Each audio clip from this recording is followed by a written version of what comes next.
I suppose, one argument that could be against it, and I like using woke right, I think for the same reason, because it annoys people and it shows them the hypocrisy because they were having it. I do like that. But I suppose if tribal authoritarianism or tribal or group victimhood were a band and it was releasing lots of different albums, I feel like maybe you could say woke was one iteration of that. But they've been. They behave in exactly the same ways. But so have every kind of tribal group in history. I mean, the Nazis did that. The Stasi did it. The Bolsheviks. It was all sort of a group grievance. So maybe it's just woke was that particular album. Stasi was another album, and so on. I see what you're saying. I don't think there's any contradiction between what you're saying and what I'm saying. No. I think it still can be used, but I can see why some people will go, well, okay, woke was one of it. Woke was a particular blue-haired kind. If you think of woke in that way, I can see why it doesn't make sense. But I explained to you what I think of woke as, and I think therefore the comparison is valid. What do you think about something that's been not necessarily bothering me, but intriguing me? I think you and I and the Andrew Doyles of this world who might see ourselves maybe as liberals or just broadly, I don't even know what, but just individuals who are trying to navigate this world, sort of aligned ourselves in this fight against wokeness with a contingent of maybe, what would you call them, religious fundamentalists maybe. We were at ARC, for example, and there was so much religion stuff and there was a lot of ethno-nationalism stuff. Was there? Well, ethno-nationalism? Well, some of the people who promulgate the sort of ethno-nationalist stuff, I think. Like who? Connor Tomlinson, for example. Was he on stage at ARC? Oh, he might not have been. Because I listened to most of the speeches. I don't remember hearing anyone talking about ethno-nationalism. Okay.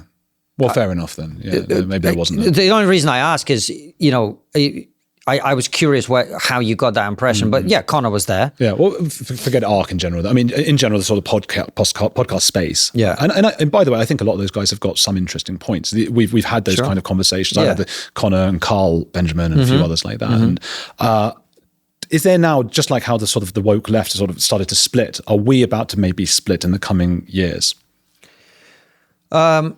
I have never aligned myself with anyone in that sense. I've always the one thing I've kept telling people consistently through the ages: I am not your ally, and I've been telling them that because I knew this moment was coming, and this moment was coming not just with this group of people that you're talking about. It was also coming with gender critical feminists, right? Like gender critical feminists were fighting a very important fight about the trans issue. You've covered it extensively, right, on this channel. Yeah. It was an important.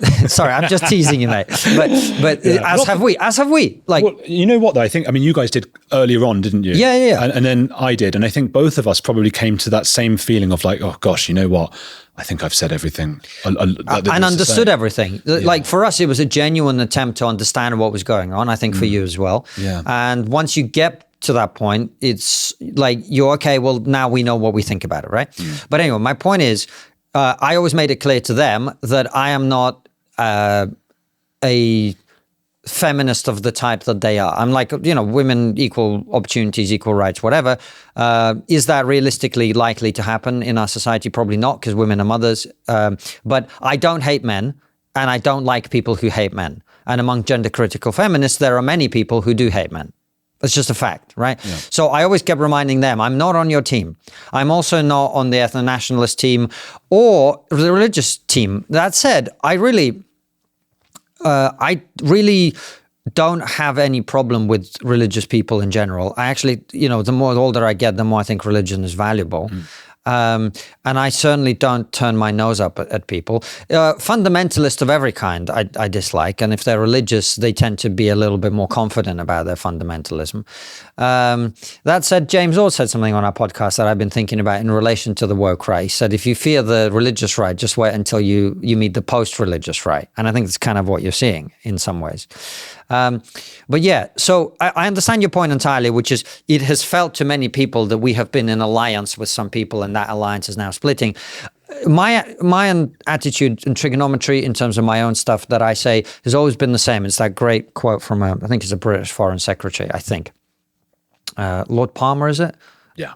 Who said, we have no permanent alliances. We have only permanent interests. And it is to them that we owe allegiance. My interest is in trying to understand the world, trying to speak the truth as best I can, try and make as few mistakes as possible, try and be wrong as rarely as possible, even though I will be wrong a lot. And so I never signed up to be like part of like team right wing. So when I have been saying for the last 6 years or however long it's been, 7 years, that I'm not right wing, I was saying it to both sides. I was saying it to the left, who wanted to use the term right wing to accuse me of being a bad person, and therefore they could dismiss everything I was saying and not have to listen to. I was saying, no, I'm not right wing, right? Like, pay attention to what I'm actually telling you. And I was also saying it to the people on the right, like, I will disappoint you at some point because I don't agree with you on everything, and I don't plan to. Well, that disappointing of them is the splintering I'm talking about. Yeah, even, but that's, even though you never committed to it. Yeah, but that's their problem. I told them. Yeah, I told them up front. But I'm just asking if it's happening. I think it's happening with some people, but I also, my experience is, we get lost in these like extreme ends of the conversation online where like there's this group over here that don't like, and there's this group over here. And actually, I find that the majority of our audience, those of them that are center right, are perfectly content with the fact that Francis and I are more to the center than them. And those of them that are center left are content that we're more to the center than them as well. And that's one of the things that I think the internet is one of the joys of the internet is it allows people, it's also one of the problems with the internet, but it's also one of the joys. It allows people to really find people who match the way they see the world in some way. And the way we see the world is we really try to have conversations with different types of people who have different views. And we wanted to build an audience of people who are interested in that. If you want the same culture war slop that there are other people who will provide it for you, that's out there. And I call it slop because it's a term I'm seeing a lot right now in the kind of social discussions on Twitter and whatever, because that is what's happening. But if that's the kind of content you want, that's great. It's just not what I'm interested in making. And if that's not for you, like, I don't know how you feel about it, but for me, I've always thought about, like, look, man, life is kind of short, and I don't want to spend my life making things that I don't think are good things and I don't believe in order to what? To make more money, to get a bigger audience, to have a higher status. Those are not good trade-offs for me, especially now that Triggernometry has got, reasonable size and it kind of sustains itself. Like we will have someone on the left on one week and on the right the next, and a comedian who takes the piss out of us the next, and it works for us. So I'm really like, I really couldn't give a shit about anyone splintering. Like, okay, I don't care. 91% watching Heretics clips are not subscribed. Quick favor, hit subscribe. Free, takes 2 seconds, and helps us question everything together.